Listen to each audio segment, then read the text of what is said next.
And to tell us more about South Korea's recent efforts to step up cooperation with its neighboring states to help pave the way for a possible summit between the U.S. and North Korea, Professor Kim Hyun-wook from the Korea National Diplomatic Academy joins us in the studio today. Thanks for coming in. Thank you. All right, so South Korea's special envoys headed to China and Japan to brief the leaders of those countries about their meetings with North Korean leader Kim Jong-un. Now, at this point, we want to know what kind of roadmap does the South Korean government have in regards to the denuclearization efforts here on the Korean Peninsula, and also what's the big picture here involving its neighboring states? I think the South Korean government's delegates are visiting countries of the previous six-party process. But I'm not sure if the roadmap and the big picture you mentioned is whether South Korea is intending to organize a six-party talk again. I'm not sure if that's possible, but I think at least South Korea is now trying to bring countries into this kinds of dialogue mood and their cooperation. Now the China and Japan and other countries are pretty much excluded from the current phase. It's pretty much that South Korea, North Korea, and the U.S. are the only active partners in this mood. So maybe one important purpose would be to bring them into this phase, maybe persuading them for a more active cooperation in this phase for the denuclearization of North Korea. But I'm not sure if still the South Korean intention is to bring those countries form a six-party process again, because that's not the format that the Trump government wants. Now, President Moon's top security advisor, Chung Eui-yong, actually headed over to China, like we heard, to meet with Chinese President Xi Jinping. Now, I think it's interesting that right now, China has two sessions, which are annual meetings of the national legislature and the top political advisory body, is ongoing right now in China. And I think it's unusual for President Xi to actually take his time out to meet with Chung during this period. Yes, you're right that now that China has such a big two parliamentary meetings going on, and when there are important domestic events, Chinese officials do not have much time allotted for the foreign events and meetings. I think this time, this clarifies that Xi Jinping thinks this meeting very important. For the time being, the Chinese leader was not actively involved and intervened in the denuclearization process. U.S. Trump government has been pressuring hard on China, focusing on the role of China in dealing with North Korea. And also recently, the U.S. is dividing its policy towards North Korea and China. Before, North Korea was used as an important tool for the states to pressure China, and now U.S. is dividing these two. Regardless of the role of China on North Korea, U.S. is now about to begin a trade war with China. So the position of China now is very much shrink. I mean, it wants to do something, but because of the U.S. active pressure on China, its relationship with the United States is not good. Its influence on the Korean Peninsula is very much diminished. So maybe President Xi Jinping wants to revert its influence in the Korean Peninsula. And the meeting itself that Chung Eui-yong visited China and briefed the current issues to Xi Jinping, I think this is a very important time and opportunity for China to revert its influence on the Korean Peninsula and also revert the relationship with South Korea altogether. Showing that it actually cares about what's going on. Sure. All right. Well, what kind of message do you think Mr. Chung then handed over to Mr. Xi?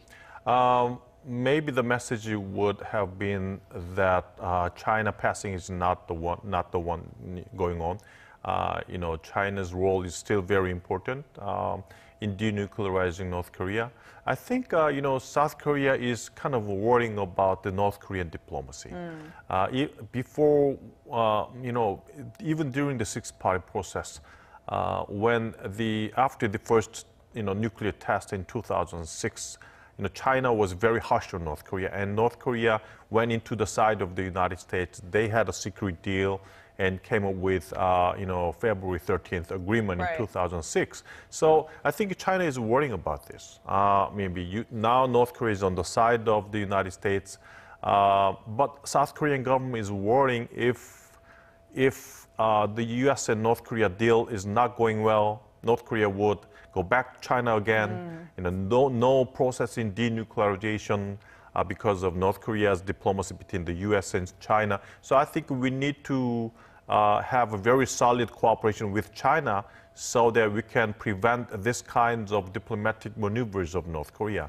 So I think there's still, all in all, when you look at what happened before, the role of China is very important to firmly make North Korea go into the pathway of denuclearization. And Mr. Xi also said that he would like to see South Korea and China boost their communication and also properly resolve some sensitive issues. So what are some of the things that China is likely to focus in regards to Seoul and Beijing relations from here now? This, I think, is very clear and important, critical, comment and juncture that finally, China and South Korean relationship is reverting back to normal because of that deployment issues. Right. China, because for China, South Korea is a very important state and country for its strategic, interest. But because of China's, which we call the face, and also, what Xi Jinping mentioned about these THAAD issues. South Korea, you should not do that, all that kind of things, but things went against what Xi Jinping said. So maybe China wanted to revert its relationship with South Korea, but reluctantly doing that. So I think there came out this kind of important critical event, which made Xi Jinping said very bluntly that now is time for us to, revert our relationship back normal. So I think this is a very important, opportunity window for China.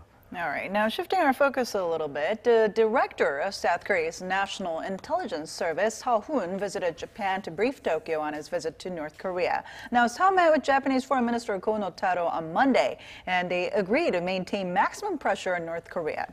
So let's first listen to what the Japanese Foreign Minister had to say. Japan and South Korea agreed we will continue to apply maximum pressure on North Korea until it results in concrete action. All right, so Japanese Prime Minister Shinzo Abe was also able to meet with Seo-hoon on Tuesday, and he expressed his support for talks with North Korea, but did emphasize that North Korea need to give up its nuclear weapons. So at this point, we're wondering, where does Japan stand on its stance toward multilateral cooperation on denuclearization efforts? I think Japan's position's changing a little bit. I mean, before Japan needed a very, concrete sanction measures vis-a-vis North Korea in the same front line with the United States and South Korea, which is important, policy for Shinzo Abe's domestic popularity. It needed to make North Korea as an important threat target, and using them, it wants to, Shinzo Abe wants to normalize Japan, revise its constitutions. But now things are changing, and now it's a diplomatic phase, it's dialogue phase, which is no good for Shinzo Abe. But still, this doesn't mean that it would just maintain its hardline policy towards North Korea. Things are changing very abruptly. The U.S. is, gearing towards, approaching towards a dialogue phase. So I think what Japan is worrying about is that whether Japan will be isolated from all these, dialogue phase. Right. So it wants to jump into this dialogue mode. I mean, whether it's a multilateral dialogue, Japan would have an important role in denuclearization of North Korea. So I think that's what Shinzo Abe and Foreign Minister Kono's statement, that it would have a concrete cooperation with South Korea about denuclearization of North Korea, which means that it would, whether it's dialogue or sanctions, it would do something together with South Korea and the United States. And what's also interesting is that Japan is willing to provide money for International Atomic Energy Agency inspections if needed. Now, what can we make of this? Yeah, this is a clear sign that Japan is really worrying about being passed by international community's dialogue phase with North Korea. And also Japan also knows that important turning point for denuclearizing North Korea is verification. Trump government wants a dismantlement of North Korean nuclear weapons. But in order to go to that end point, there should be many stages and many steps. But still, if we have to choose one important step, that should be verification. I mean, if we say, okay, North Korea would say that, okay, we froze our program. Right. We capped our program, but we don't know that. In order to know that, there should be, a verification team to be going into North Korea, check that out, check out all the facilities and see what North Korea said is true or not. So verification is a very important concrete step that would make a dismantlement process, boost up so that it will go into the end point. So I think Japan knows that, and Japan wants to have an important role in that kinds of concrete and important, process. All right, and last but not least, Russia is next on the list, as National Security Advisor Chung Eui-yong is traveling to Russia. And although we're not sure that if he's going to be able to be meeting Russian President Vladimir Putin, what can we expect from there? I think Russian position is very, unclear. Russia wants to expand its sphere into the Korean Peninsula, maybe vis-a-vis the U.S. and also vis-a-vis China. Right. But also at the same time have some cooperation with China against the U.S. coming back into the Asian region. So maybe Russia would welcome if Chung Eui-yong goes to visit Russia and briefs about current events. Russia would welcome its willingness to take a very active role in denuclearizing North Korea. But one thing that for me to make Russia's role very passive is that Russia does not have any negative impact from the North Korean issues. If North Korea shoots any missiles, Japan would be panicked. If North Korea tests nuclear weapons, China is worrying about it because any nuclear materials would be endangering the people in China. If something happens, some kind of contingency happens in North Korea, there should be a lot of refugees going over to China, which is a very important panic to China.